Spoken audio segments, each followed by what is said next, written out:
By 1943, the Second World War has settled into a brutal rhythm, a grinding machine that devours cities and sons alike. And in Britain, the scars of the Blitz still blacken brick and memory, while factories work through the night and mothers scan the skies, wondering which bomber might not return. Yet despite endless air raids, Germany's industrial heart continues to beat, fueled by rivers, dams, and engineering marvels that turn water into power and steel into weapons. And Allied commanders face a terrible truth. Bombing factories alone is not enough, because machines can be rebuilt. But if the systems that feed them collapse, entire regions can be paralyzed. And so strategists begin to look not at rooftops and smokestacks, but at valleys, reservoirs, and walls of concrete that hold back millions of tons of water, realizing that behind those dams lies not only electricity and drinking water, but the lifeblood of Hitler's war effort, and in that realization is born a radical shift in thinking, that nature itself, once unleashed, might succeed where bombs have failed. Barnes Wallis is not a soldier, not a pilot, but a man who fights with pencils and equations, haunted by the belief that wars should be shortened by science, not prolonged by slaughter. And as he studies German dams, he sees what others overlook, that the greatest strength of these walls is also their weakness, because underwater explosions transmit shock directly into foundations, cracking concrete like brittle bone. Yet the dams are protected by torpedo nets and thick defenses, making conventional weapons useless. And so Wallace imagines something extraordinary, a cylindrical bomb that spins backward, skipping across water, jumping over nets, hugging the dam wall, and sinking before detonating at the precise depth where pressure will do its most devastating work. And though his idea sounds like fantasy, he builds models, tests them in ponds, films them in slow motion, and pleads his case to skeptical officials who fear wasting resources on a gamble. Yet Wallace persists, driven by a moral conviction that if this works, thousands of Allied and German lives might be spared by shortening the war. Even if he knows that proving his theory will require living men to carry his invention into enemy fire. To turn the theory into action, the RAF forms a unit unlike any other, 617 Squadron, selecting crews not for seniority, but for skill, nerve, and the ability to fly low and fast with deadly precision.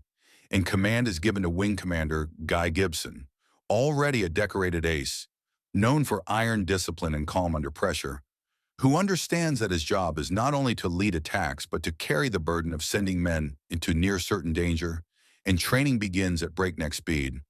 Lancasters stripped of armor and modified to carry spinning bombs beneath their bellies, while pilots practice skimming lakes and reservoirs at just 60 feet, guided by spotlights that intersect only at the correct height, because altimeters are useless at such low levels. And navigators memorize routes that snake through valleys, over power lines, past church spires, and between hills that can shred wings in darkness, while gunners train to fight at altitudes where every bullet fired from the ground seems aimed straight into the cockpit. And through it all, friendships form, jokes are told, fears are hidden, because each man knows that when the time comes, they will trust their lives to one another in the blackest skies imaginable. On the evening of May 16, 1943, the airfields hum with tension, engines warming, ground crews tightening bolts they may never touch again. And inside briefing rooms, the targets are revealed. The Muna, Eder, and Sorpet dams, names that suddenly carry the weight of destiny. And as darkness falls, 19 Lancasters lift into the sky, slipping across the North Sea at wave-top height to avoid radar, flying so low that spray sometimes kisses the fuselage. And soon German coastlines rise ahead, bristling with flak, searchlights clawing at shadows, and the first aircraft is hit, vanishing in fire. Then another and another, while the rest push forward, threading through valleys at speeds that allow no mistakes, dodging trees, towers, and wires that slice through the dark like invisible knives. And inside the cockpits, men grip controls, mouths dry, hearts pounding, knowing that survival depends on perfect timing, perfect aim, and luck, the rarest resource in war. At the Monadam, the night erupts in gunfire as German defenses awaken, tracers stitching the air, shells bursting against hillsides, and Gibson leads the attack, flying straight into flak to draw fire, circling again and again so others can line up their runs. And one by one, Lancasters roar down the reservoir, engines screaming, releasing bombs that skip across water, strike the wall, sink, and explode in towering columns of spray.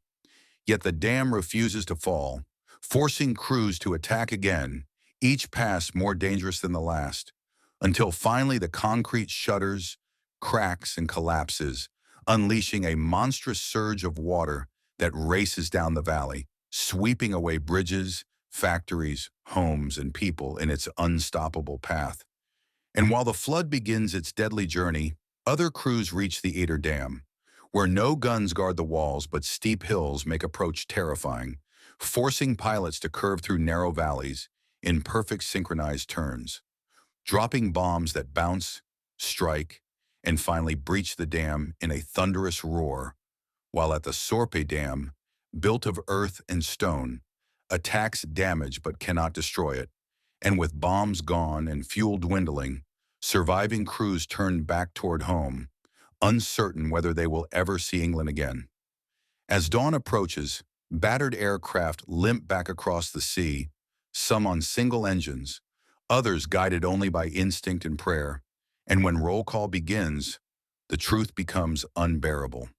8 planes missing, more than a third of the force gone, 53 men dead, 3 captured, and suddenly victory feels hollow in rooms filled with empty chairs and silent bunks, while telegrams begin their quiet march across Britain, knocking on doors that will never be the same again.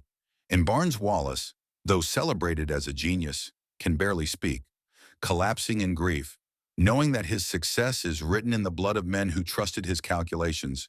And even Gibson, awarded the Victoria Cross, carries the invisible weight of every crew he led into the storm, because leadership in war means living with the knowledge that survival is never evenly distributed.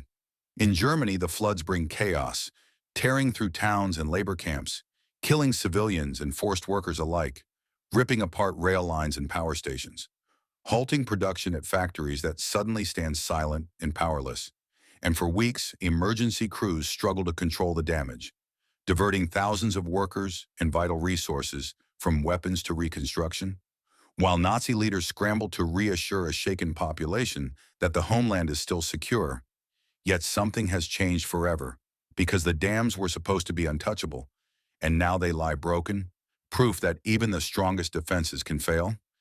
And though industrial output will recover within months, the psychological blow cannot be repaired so easily, for the war has now reached into valleys once thought safe from bombs.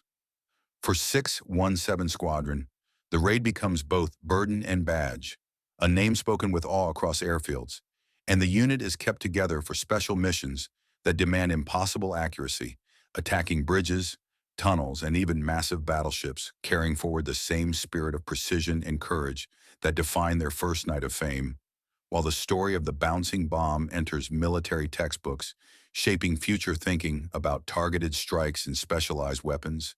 And in Britain, the raid becomes a symbol of resilience and ingenuity, a reminder that even in the darkest hours, bold ideas and brave men can strike back against overwhelming odds.